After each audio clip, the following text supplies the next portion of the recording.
देखो next topic है हमारे पास संधारित्र की प्लेटों के बीच परावैद्युत रखना। परावैद्युत रखने पे क्या क्या प्रभाव पड़ते हैं। एक्चुअली बीच के प्लेटों के बीच के वैद्युत क्षेत्र बदल जाता है, प्लेटों के बीच विभवांतर बदल जाता है, तो ये सारी चीजें कितनी कितनी हो जाती हैं वो इसमें स्टडी करी जाती हैं। तो हमारे पास मान लो कि एक कैपेसिटर है जिसकी ये पॉजिटिव प्लेट है, ये नेगेटिव प्लेट है, इनके ऊपर आवेश जो है वो प्लस Q0 माइनस Q0 है। ठीक, इनकी प्लेटों के बीच में वैद्युत क्षेत्र जो है वो सपोज E0 है। जीरो या नॉट हम इसलिए लगा रहे हैं ताकि एयर को रिप्रेजेंट करने के लिए, ठीक है। और इस केस में जो विभवांतर है प्लेटों के बीच में वो V0 है, धारिता इस कैपेसिटर की जो है वो C0 है। तो अगर मैं चाहूं तो C0 और Q0 और V0 इनमें रिलेशन लिख सकता हूं। वी नो दैट, क्या फॉर्मूला क्या होता है, Q is equal to CV, ये रिलेशन होता है, ठीक है ना। और इसमें अगर मान लिया सपोज करो इसके लिए लिखें तो Q0 is equal to C0 V0, इस तरह से लिखा जा सकता है, ठीक है। अगर मुझसे कहा जाए कि इस संधारित्र की ऊर्जा लिखो तो ऊर्जा इसकी जो है वो हो जाएगी जाकर के कितनी, हाफ CV² होता है, तो हाफ C0 V0 स्क्वायर, ऐसे करके लिखा जा सकता है।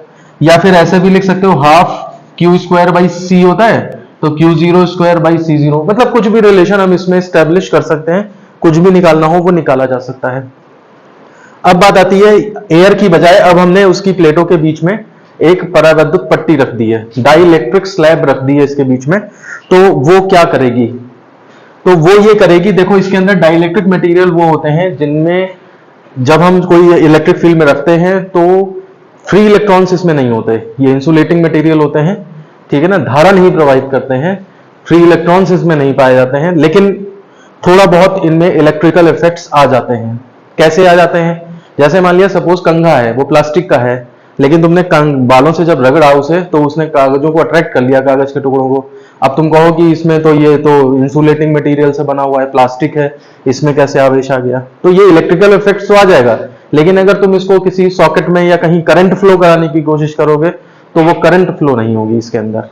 समझ रहे हो बात को, डाइइलेक्ट्रिक मटेरियल सीधे ऐसा समझ सकते हो कि ऐसे मटेरियल है जो करंट को तो फ्लो नहीं करते हैं, लेकिन इलेक्ट्रिकल इफेक्ट्स में थोड़ा सा मॉडिफाई हो जाते हैं। जब उनको हम इलेक्ट्रिक फील्ड में रखते हैं तो उनके अंदर जो इलेक्ट्रिक इफेक्ट्स हैं वो मतलब अंदर वैद्युत क्षेत्र आ जाएगा, अंदर कुछ विभवांतर वगैरह इस तरह से डेवलप होने लगेगा, लेकिन करंट फ्लो नहीं होगी। करंट फ्लो हो गई तो कंडक्टर बन गया फिर वो, ठीक है। तो अब इसमें होता क्या है कि इसके अणु जो होते हैं, इसके जो अणु या परमाणु जो भी कह लो, जब ये प्लस से माइनस इलेक्ट्रिक फील्ड लगती है, ये जैसे E0 लगी हुई है, तो हमने एक फॉर्मूला पढ़ा है इलेक्ट्रिक फील्ड का, E is equal to F/Q, यानी कि F is equal to QE। तो कहने का मतलब यह है कि अगर इलेक्ट्रिक फील्ड लगी हुई है और उसमें हम कोई चार्ज Q रख दें तो उसके ऊपर अगर पॉजिटिव चार्ज है तो फील्ड की दिशा में QE फोर्स लगने लगता है। तो होता यह है कि ये जो इसके अंदर के अणु हैं उनमें जो उसके न्यूक्लियस पार्ट है, पॉजिटिव पार्ट है, उस पर इधर की तरफ फोर्स लगता है और बचा हुआ हिस्सा जो है थोड़ा सा इधर की तरफ फोर्स लगता है।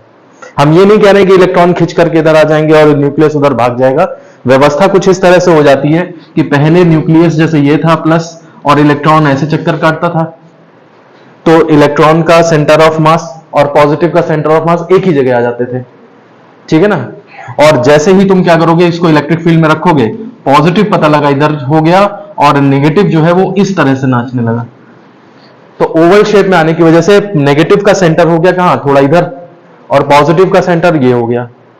तो ये नेगेटिव, इसका नेगेटिव का सेंटर यहां और पॉजिटिव का सेंटर यहां, तो जो पहले माइनस प्लस एक ही जगह पे थे वो अब थोड़ा सा शिफ्ट हो गए। हम इस चीज को फिजिक्स में कहते हैं कि हमारा मॉलिक्यूल जो है वो पोलर हो गया, ध्रुवीय हो गया, उसके अंदर ध्रुव डेवलप हो गए, प्लस माइनस इस तरह से डेवलप हो गए। तो यही चीज इसमें डाइइलेक्ट्रिक स्लैब में होती है।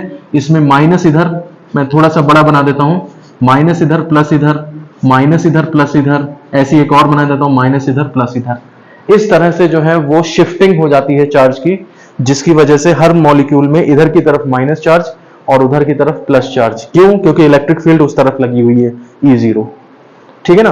और एज ए रिजल्ट अब हम ये मान सकते हैं कि ये प्लस और ये माइनस एक दूसरे को न्यूट्रलाइज करेंगे, ये प्लस ये माइनस एक दूसरे को न्यूट्रलाइज करेंगे, और अल्टीमेटली लास्ट में रिजल्ट जो हमारे पास रह जाएगा वो ये रह जाएगा कि एक लेयर ये माइनस की इधर रह जाएगी और एक लेयर लास्ट वाले प्लस की ये इधर रह जाएगी। ये जो चार्जेस डेवलप होते हैं इनको हम कहते हैं QP। QP मींस कौन से चार्ज हो गए? Polarising charge. ठीक है ना, जो ध्रुवीय होने की वजह से फिर फाइनली डेवलप हुए हैं। तो डाइलेक्ट्रिक स्लैब के सिरों पर जो चार्जेस आएंगे वो QP होंगे, और ये बात ध्यान रखने की है कि QP जो है वो लेस देन Q0 होता है। अब बात आती है कि क्यों कम क्यों है ये चार्ज, QP कम क्यों है? क्योंकि ये प्लस इस माइनस को पूरा नहीं खींच पाया। देखो इसी प्लस ने ये माइनस भी तो जनरेट किया था, उसके अंदर के इलेक्ट्रॉनों को इधर खींचा था, तो वो फ्री इलेक्ट्रॉन्स थे, तो उस खींच के पूरा आगे किनारे, तो बिल्कुल इसी के बराबर जनरेट हो गया। लेकिन यहां पर वो खिंचाव है तो, लेकिन इतना नहीं है कि सारे इलेक्ट्रॉन जो है वो किनारे खिसक के आ जाए। ये इलेक्ट्रॉन्स, ये यहाँ पे जो है नेगेटिव चार्ज, वो शिफ्टिंग की वजह से जनरेट हुआ है। ये माइनस अभी भी अंदर से बना हुआ है, वो एटम देखो वो माइनस उस प्लस के चारों तरफ घूम रहा है, तो इसलिए पूरा सेपरेट होकर नहीं आया है, इसलिए ये चार्ज QP जो है वो Q0 से कम होता है। इसकी वैल्यू क्या होती है अगर डिटेल में पढ़ोगे, बुक्स में मिल जाएंगी, हमें उससे कोई मतलब नहीं है। हमें यहाँ पे जो रिजल्ट देखना है वो ये देखना है कि इस स्लैब के अंदर इलेक्ट्रिक फील्ड कितनी हो जाएगी और विद्युत विभवांतर कितना हो जाएगा। तो तुम यहां से देखो, प्लस से माइनस अंदर एक इलेक्ट्रिक फील्ड डेवलप होगी जिसे नाम दिया जाता है लगभग E' से, ठीक है ना। जैसे ये प्लस से माइनस E0 डेवलप हो रही है, ऐसे ही अंदर प्लस से माइनस E' डेवलप होगी। तो अंदर जो इलेक्ट्रिक फील्ड डेवलप होगी अब रिजल्टेंट, क्योंकि E0 ये लगी है, अंदर तुम्हारी E' हो गई, तो अंदर जो नेट इलेक्ट्रिक फील्ड होगी वो तुम्हारी बनती है जाकर के E, और E कैसे निकलेगा, E0 माइनस E'। कुछ समझ आ रहा है? अब इसका फॉर्मूला जो जैसे निकला वो सब भूल जाओ, फाइनली तुम्हें याद ये रखना है E is equal to E0/K। समझ रहे हो बात को? अगर बाहर इलेक्ट्रिक फील्ड, एयर में इलेक्ट्रिक फील्ड E0 है, तो डाइलेक्ट्रिक स्लैब के अंदर जो इलेक्ट्रिक फील्ड डेवलप होती है वो E0/K। देखो हमेशा K मोर देन 1 होता है, 1 से बड़ी चीज डिवाइड करोगे तो इसका मतलब E लेस देन E0 निकलेगा ही। इसका मतलब ये हुआ अंदर की इलेक्ट्रिक फील्ड इससे कम होती है, क्योंकि कुछ माइनस हो गया ना, हमेशा कुछ ना कुछ माइनस ही होगा, इसलिए वो इलेक्ट्रिक फील्ड जो है अंदर डेवलप हो रही है वो बाहर से थोड़ी कम होगी। और कितनी होती है, तो वो E0/K होती है। कभी अगर आ जाए बाई चांस कि क्यों अंदर इलेक्ट्रिक फील्ड कम होती है, तो तुम ये डायग्राम बना के उसको समझा सकते हो, और कितनी होती है तो वो इतनी होती है।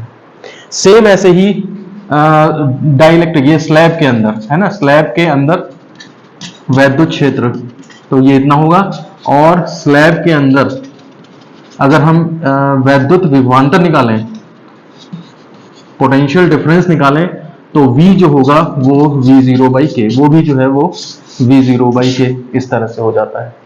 तो संधारित्र की प्लेटों के बीच परावैद्युत रखने पर क्या फर्क पड़ता है कि जो परावैद्युत है उसके अंदर इलेक्ट्रिक फील्ड और पोटेंशियल डिफरेंस मॉडिफाई हो जाते हैं, कम हो जाते हैं। कितना कम हो जाते हैं, तो ये इस फॉर्मूले से E इक्वल टू E0/K और V is equal to V0/K, ये फॉर्मूले दिए जाते हैं।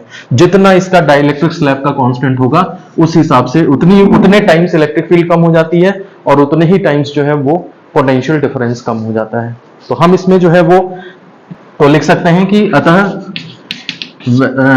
डाइलेक्ट्रिक परावैद्युत पट्टी के अंदर वैद्युत क्षेत्र व विभवांतर K गुना कम हो जाते हैं। समझ रहे हो बात को? K टाइम्स लेस हो जाते हैं। जैसे 10 है K की वैल्यू, तो 10 गुना कम हो जाएगी इलेक्ट्रिक फील्ड और 10 गुना कम हो जाएगा पोटेंशियल डिफरेंस। ठीक है।